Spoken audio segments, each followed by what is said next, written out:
Ok, bueno, ahora vamos a hablar de otro tema completamente diferente, que es la fusión intersomática lumbar extraforamidal. Voy a tratar de darles los trucos y las perlas porque eso es lo más importante. Lo demás viene en los libros. Pero yo creo que la experiencia personal es lo que puede hacer la diferencia en cuanto al impacto educativo que esto puede tener. Como les digo, en nuestro grupo estamos acostumbrados a tener siempre un algoritmo de medicina basada en evidencia para entender bien qué es lo que queremos y para qué sirven estas cosas. Las fusiones extraforaminales, lumbares, intersomáticas, como ven acá, están indicadas en cualquier patología, por eso dejé unas llaves abiertas, en la que el objetivo sea controlar el dolor, descomprimir el foramen y posiblemente el canal central si lo desean, fusionar intersomático y hacer una fijación rígida. Esas son las indicaciones precisas para lograr esta técnica. Desde el punto de vista histórico, el fundamento es que en 1952 Claward describió una técnica maravillosa que se llama PLIF, Posterolateral Interbody Fusion, fusión posterolateral intersomática lumbar. Un abordaje de 360 grados para lograr una descompresión, una fusión y una fijación rígida. La técnica fue sin duda grandiosa, es sin duda grandiosa, sin embargo implica el despegamiento muscular excesivo en la línea media, la retracción, denervación, desvascularización, coagulación de los músculos y después la inserción de cajas en el espacio intersomático a través de un gran desplazamiento de las meninges, como pueden ver en este esquema, claramente, lo cual lleva sus consecuencias. Entonces, esto sería un esquema, esto sería una imagen anatómica y esto una imagen de resonancia más o menos para que entiendan que cuando uno se mete a la línea media y quieres obtener esta dirección de estas cajas en color azul, tienes que hacer una gran retracción muscular para obtener una adecuada dirección. Y esto obviamente tiene potenciales consecuencias clínicas sobre los músculos y complicaciones importantes derivados de ello que oscilan desde el 5 hasta el 30%, con un promedio del 17% en la literatura. Es decir, Doctor 17%. Soriano, ¿Sí? disculpe, no se ve en la diapositiva. ¿Usted puede compartir pantalla? Solamente lo estamos viendo a usted. Ah, ok. Qué bueno que me dice. Pues según yo estaba compartiendo, a ver, lo vuelvo a hacer, ¿eh? Disculpen. Claro que tenemos tiempo todavía. Ah, aquí está. Estamos muy bien de tiempo. Ahora sí estamos bien. ¿Se ve bien? Perfecto, ahora sí. Disculpen, ¿eh? Les comentaba que esta técnica de fusión intersomática extraforaminal es una técnica importante basada en cuestiones de medicina basada en evidencia y que está indicada cuando los objetivos son el control del dolor, la neurodescompresión, la fijación rígida y la colocación de una fusión intersomática. Y es una fusión de cirugía mínimamente invasiva, cuyos fundamentos históricos están su origen en las técnicas de Claward del PLIF o Posterolateral Interbody Fusion, fusión posterolateral intersomática, que es una fusión de 360 grados para poner hueso entre las vértebras, descomprimir el foramen y fijar de manera rígida la columna. Sin embargo, esta entrada a través de esa gran desinserción muscular, que es esta sombra azul que ven acá, genera un gran desplazamiento de la dura madre con sus potenciales consecuencias, como pueden ver acá, para que lo entiendan claro, cuando uno quiere hacer un PLIF, este es más o menos el tamaño proporcional de la caja, este cuadro azul, esta es la sombra de desinserción muscular, tenemos que meter retractores y jalar los músculos hasta tener este espacio limpio, y después, cuando entra la caja, vean cómo se invade el canal espinal de manera importante, aquí en este esquema anatómico y también en esta resonancia magnética se ve muy claro, y esto tiene consecuencias clínicas que han sido muy estudiadas, que van hasta en promedio el 17% de complicaciones, pero en algunos lugares hasta el 30%. Y principalmente desgarros durales, vean en este artículo cuando se compara PLIF contra PLIF, el doble, y cuando se comparan daño de las raíces nerviosas, 5 veces más lesiones de raíces nerviosas que con técnicas diferentes. Entonces, en resumen, en este abordaje de la línea media, muy violento, despegando los músculos, usando retractores automáticos que generan mucha presión, además del sangrado y la situación tan dolorosa, nosotros tenemos que retraer mucho las meninges y eso genera consecuencias. Por fortuna, Parvis Campbell en 1970 describió anatómicamente el triángulo de seguridad. Ese triángulo conformado por la hipotenusa de la raíz de salida, el saco dural y el emplay, que es un triángulo por el cual uno puede trabajar para lograr objetivos muy importantes. De esta manera, en 1982, el profesor Jürgen Harms en Alemania escribió 2 importantes artículos para describir una nueva técnica en la que el abordaje era exactamente el mismo posterior, la desinfección muscular igual de amplia, pero la introducción de la fusión intersomática se hacía utilizando el triángulo de seguridad, que es este triángulo que ven aquí, entre gris y blanco. Y en este triángulo, él era capaz, por un solo lado, sin invadir el otro, de meter hueso y meter una caja intersomática con una mínima retracción de las meninges, como pueden ver acá. Al final, una caja oblicua o una caja en forma de banana que quedaba entre las vértebras conteniendo hueso para lograr una fusión entre 2 vértebras. Entonces, con esto, la idea era mejorar la tasa de complicaciones a través de utilizar un solo segmento para ir al espacio intervertebral y a través de retraer lo menos posible las meninges. Y en muchos artículos, este es uno de ellos, un metaanálisis, vean que la tasa de complicaciones de esta técnica era del 8.7 comparado con el 17, o sea, el doble de complicaciones con el PLIF que con el TLIF. En este resumen comparativo, lo único que era diferente es la entrada transforaminal de la caja, es la entrada lateral versus la entrada transcanal de 2 cajas, que además era un abordaje bilateral, Clawar versus Harms. Y en ambas técnicas es mandatorio generar una fusión rígida a través de tornillos transpediculares. Entonces, este es el área quirúrgica que se necesita para estas técnicas abiertas. Ven que es demasiado amplia porque si no, no podemos obtener la angulación necesaria para la entrada de los tornillos transpediculares.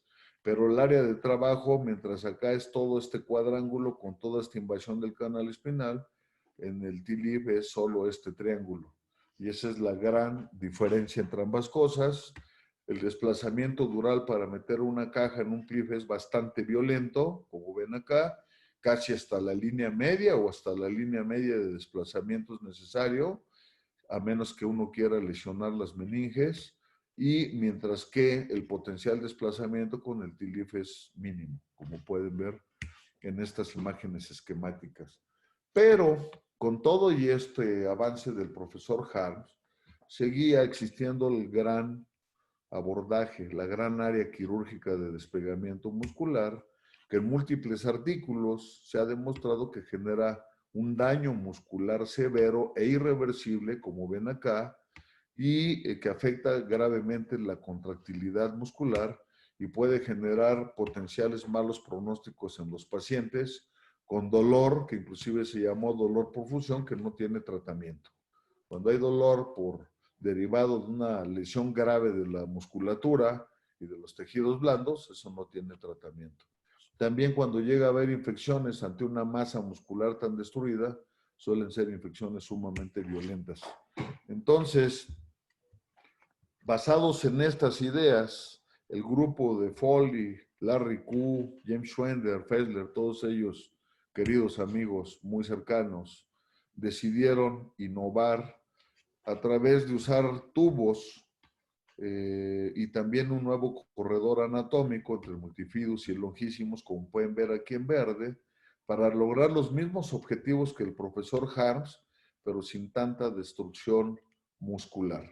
Ahí tienen a Kevin Foley, por si no lo conozcan, con su innovación de los tubos Metrix, que se utilizaron de manera endoscópica inicialmente, y vean la comparación entre usar separadores o retractores mecánicos que son violentísimos versus tubos. El abordaje abierto de su lado izquierdo versus el abordaje tubular, con la intención, y ya bien estudiada, que se logra, bien estudiada de más de 11,000 artículos, que se logra de disminuir el daño iatrogénico, producir menos sangrado, menores tasas de complicaciones, menores tasas de infecciones, menor dolor postoperatorio y una mejor tasa de costo-beneficio. Y efectivamente se ha demostrado en muchos casos que así son. Pero aún así se sigue cruzando un poquito el receso lateral del canal espinal con el TLIF, porque este es el abordaje donde uno entra directamente sobre la faceta medial, que está directamente en relación con el receso, y por lo tanto hay una probabilidad de dañar la dura madre y el contenido neural que no es nada despreciable.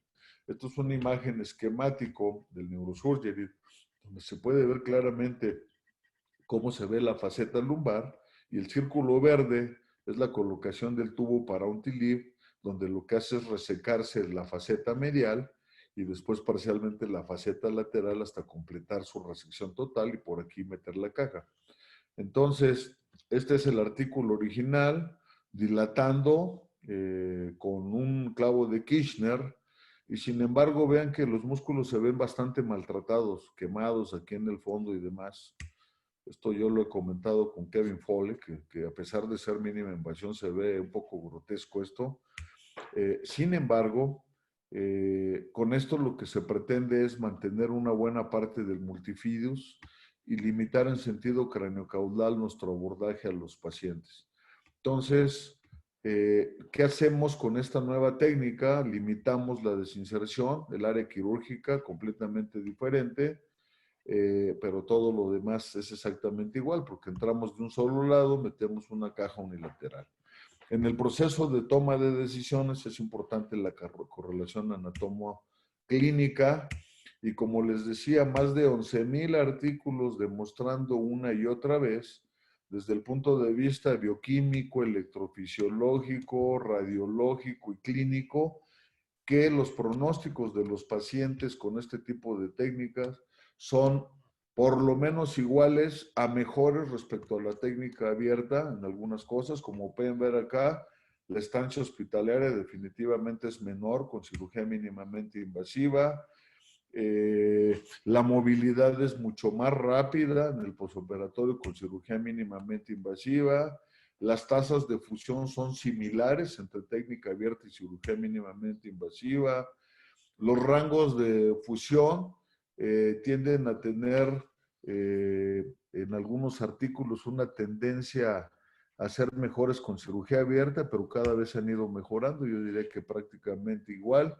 Y en donde sí tenemos una diferencia es en el perfil de complicaciones. Las complicaciones son menores definitivamente con cirugía mínimamente invasiva, y especialmente las infecciones. Vean en este artículo de un grupo que es un poco diferente a la cirugía mínimamente invasiva, como es el grupo de Scoliosis Research Society, que es una gran sociedad muy prestigiada, donde estudiaron entre 108,000 procedimientos y encontraron que había una incidencia de infecciones en cirugía abierta de 2.4% versus 0.5% con cirugía mínimamente invasiva. O sea, el 500% más de infecciones o 5 veces menos.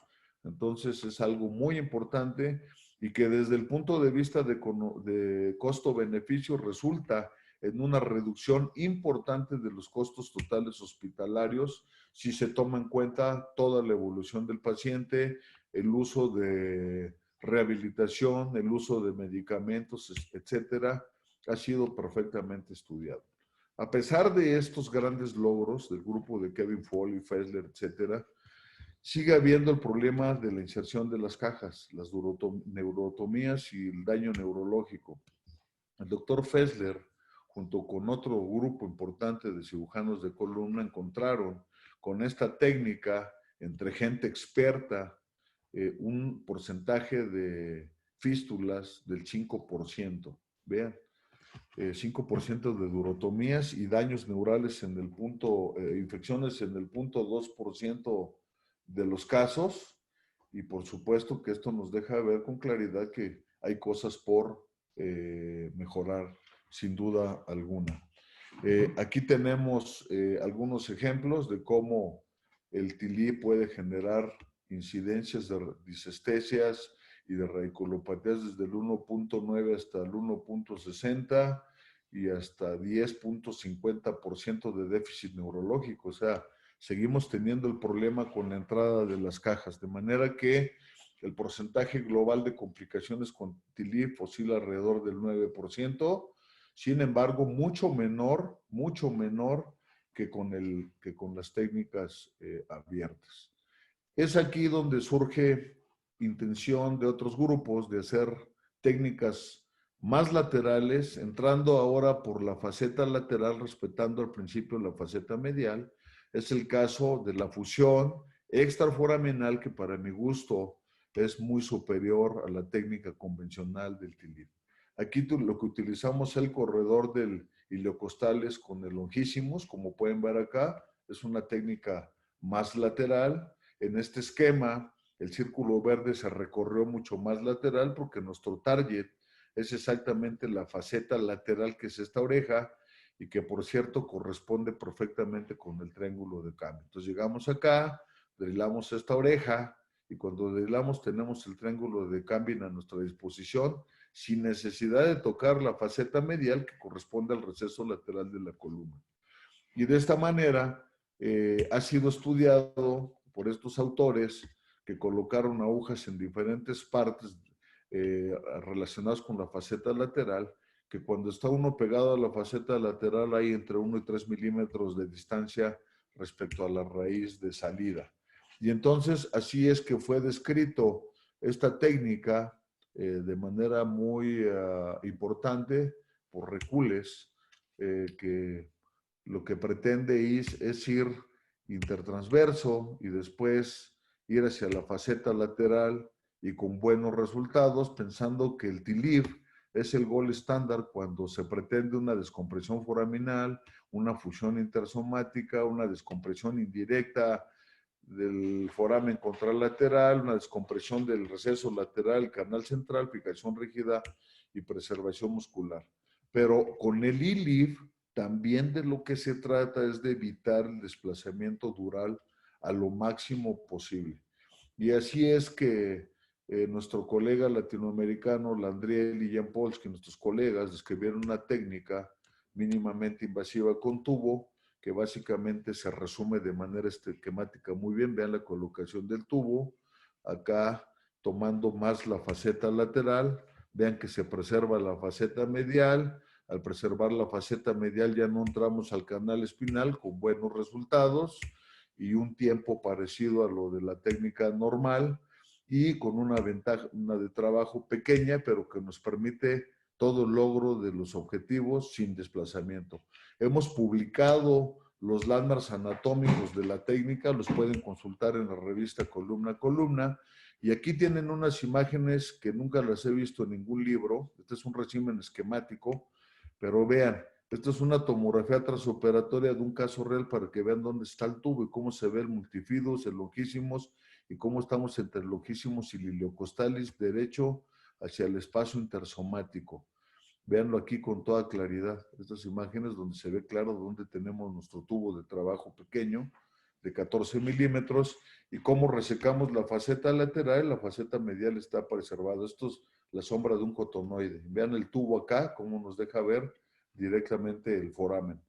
Desde el punto de vista de los landmarks están muy claros, la faceta medial, la faceta lateral que corresponde al triángulo de Cambin, y este pequeño video solo para demostrar que esto no es subjetivo. Es muy, muy anatómico. Estamos pintando aquí las vértebras, dado que hay lordosis. Vean aquí la incisión en la piel de 2 centímetros, el tejido celular subcutáneo, la extensión posterior de la fascia toracolumbar, la grasa interfascicular, la fascia común, el longísimos, el iliocostalis, el surco entre ambos. Por ahí metemos nuestro tubo, como pueden ver acá. Esto es un abordaje bastante lateral, como pueden ver en esta imagen. Vean nuestro tubo, es un tubo modificado por mí, con una punta muy especial. Y vean cómo acá estamos muy laterales en la columna del paciente. Y es muy fácil identificar los pads articulares de grasa, brillan. Vean que no hay nada de sangrado, es una cirugía real, así son las cirugías usualmente. Vean la faceta lateral, la articulación, la faceta medial, la hendidura articular, le metí un PENFI para fines académicos. Como la faceta lateral coincide con el triángulo de Camping, se puede drilar sin tanta preocupación. Y una vez que llegamos al fondo, sabemos que estamos en el triángulo. Vean la raíz de salida, la raíz de paso con el ligamento flavum. Y aquí está el disco intervertebral, a través del cual podemos poner la caja y después por la misma herida los tornillos para lograr una fijación. Vean en la salida cómo están preservados los músculos, porque es un surco. Y vean la incisión de menos de 2 centímetros en este caso. Entonces, podemos hacer fusiones unilaterales o bilaterales con resección mínima de la faceta o resección total. Todo depende de los objetivos que querramos, como ven en estos casos, con toda claridad.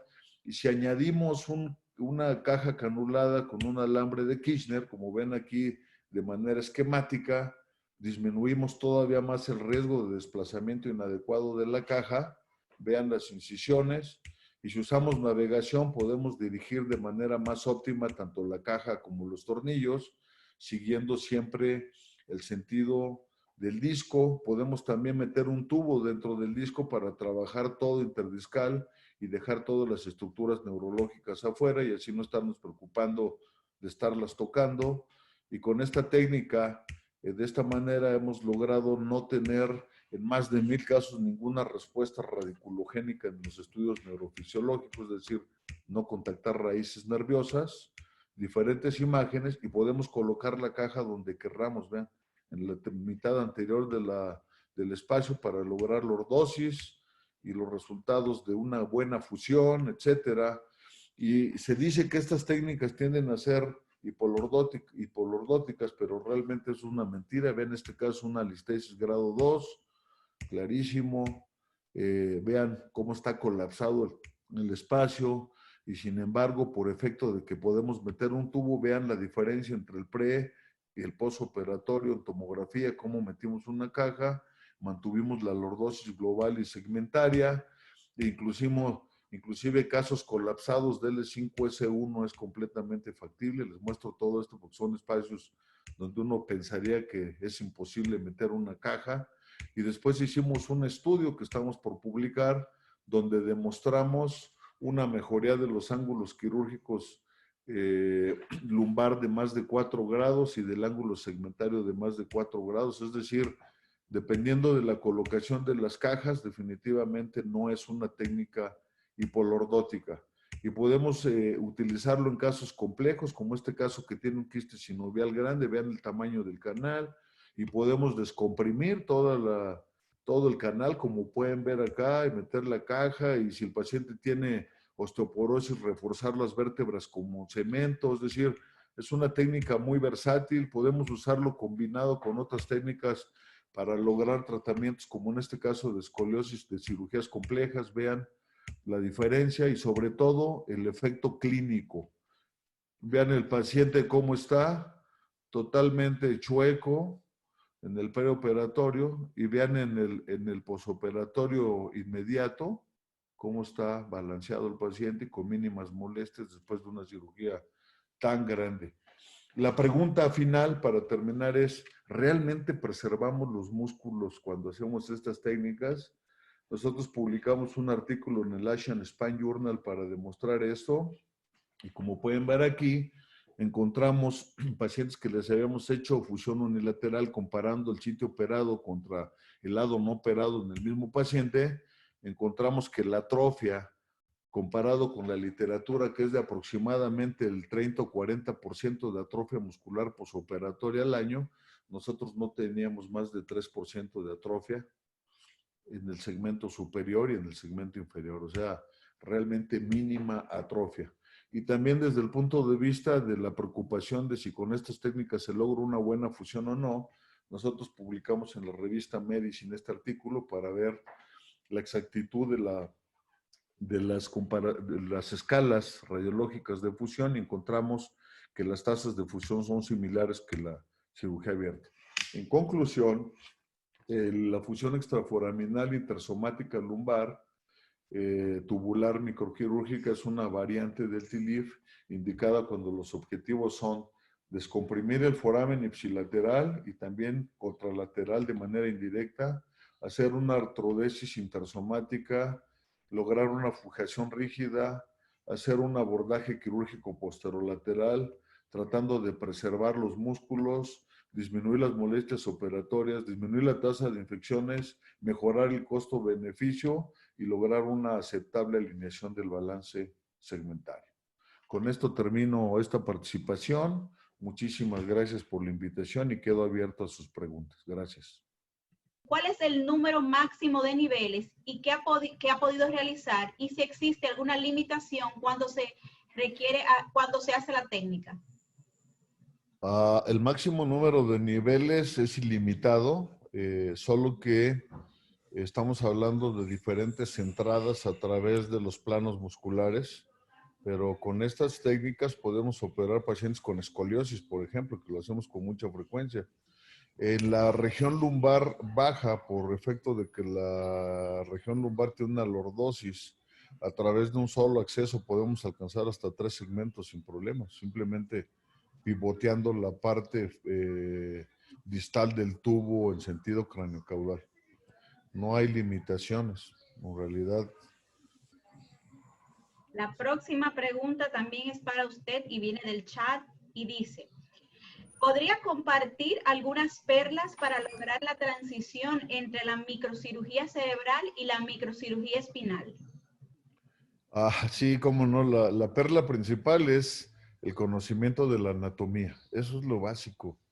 Yo me he quedado sorprendido porque a veces hemos tenido talleres con jefes de servicio de cirugía de columna y cuando les preguntas cosas complicadas como las trayectorias de tornillos o como los biomateriales, todo está ok, pero si les preguntas la anatomía muscular, de repente te sorprendes que no conocen la anatomía muscular porque estamos acostumbrados a llegar a abrir la piel y desinsertar todo, quemar todo, arrancar todo y comer con la cachetona, con la gubia al hueso. Entonces tenemos que hacer un símil con la neurocirugía. En la neurocirugía no llegamos y quitamos un pedazo de cerebro para poder llegar al target. Vamos, buscamos un surco, tenemos paciencia, tratamos de no lastimar la corteza cerebral, lo mismo acá. El punto es conocer la anatomía, buscar el blanco y meterse con cuidado y nada más. No hay ningún riesgo, es músculo, no tenemos por qué tener miedo. Y obviamente hacerlo de manera metodológica, asistiendo a algunos de los centros importantes donde se hacen este tipo de excesos. Están invitados al mío cuando gusten. Hay una oportunidad de rotar o de, inclusive tenemos el único fellow de mínima invasión en el mundo avalado por la Universidad Nacional Autónoma de México. Excelente. Tenemos otra pregunta para usted que dice, con la técnica de fusión extraforaminal lumbar, ¿cómo ha sido su experiencia en escoliosis degenerativa? Ha sido buena en el sentido de que se logran los objetivos que comenté hace un rato muy puntuales. Si uno sabe, la técnica es muy segura. Si uno calcula el tipo de cajas, el tamaño de las cajas desde el preoperatorio y sabes dónde las vas a poner para corregir lo que quieres corregir, ya sea el aspecto coronal o el aspecto sagital, que de hecho es el más importante, se pueden lograr cualquier objetivo. Y hemos utilizado la técnica de E-Lift hasta para T11, T12. Por supuesto, el cirujano de columna que quiere tratar escoliosis tiene que dominar todas las técnicas posibles. Tienes que saber hacer A-Lift, tienes que saber hacer X-Lift o Lift, Lift y Lift, todo, porque uno tiene que ofrecerle al paciente lo que la medicina basada en evidencia dice que es lo mejor, no lo que uno quiere. Y ese es un concepto muy importante. Perfecto. Basado en esa respuesta, tenemos otra pregunta que dice su opinión en cuanto a las técnicas actuales, ALIF o LIF, SLIF y el LIF como técnica emergente. Me imagino que cuál es su... Definitivamente yo diría que es una técnica Superior. que puede pensarse para esos objetivos y que puede hacer las mismas veces de manera diferente que cualquiera de esas técnicas. El punto es entender que cuando tú haces una LIF o haces un ex-LIF, tienes una caja grandotota que atraviesa de lado a lado y que tiene más capacidad de carga, pero además le cabe más injerto. Acá lo que hacemos con esta técnica de A-Live es que metemos muchísimo hueso extra caja, o sea, la mayor parte del hueso va impactado fuera de la caja y una mínima cantidad dentro de la caja, pero se logran los mismos objetivos. Es un tema nada más de objetivos. Si lo que queremos es hacer una corrección muy violenta, pues tenemos que usar a lo mejor técnicas como el ex-live y como osteotomías, etcétera. Es que todo depende del caso. Tal vez ese tipo de respuestas se tendrían que ver en el caso a caso. Muchísimas gracias, doctor.